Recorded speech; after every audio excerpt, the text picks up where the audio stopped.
তো এখানে এই মদ মানে ইনটক্সিকেশন, বেসিক্যালি নেশা যেটাকে বলে। তো সেরকম একটা নেশা আর অসুর তেমনি, এবং অতিকায় বড়, তার মানে দাঁত ফাঁত দেখে একবারে সবার ভয় লেগে যাচ্ছে, এবং সে ধীরে ধীরে ইন্দ্রের দিকে এগিয়ে যাচ্ছেন, ইন্দ্রকে গ্রাস করবেন। এমন সময় ইন্দ্র ভয় পেয়ে গেলেন।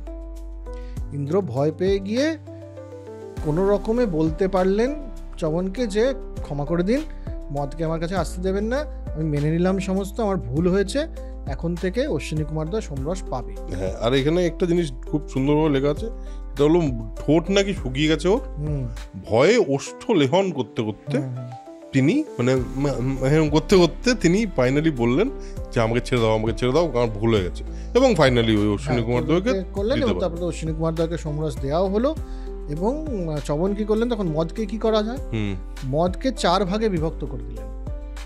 এটা খুব ইন্টারেস্টিং, খুবই ইন্টারেস্টিং। 4 ভাগে বিভক্ত করলেন। 1 ভাগে হচ্ছে সুরায়, 1 ভাগ হচ্ছে স্ত্রী মানে নারী লোলুপতা বা এই জাতীয় যে ব্যাপারটা, তার মধ্যে 1 ভাগ হচ্ছে দুধ ক্রীড়া বা জুয়া খেলা, মৃগয়া বা হান্টিং, শিকার।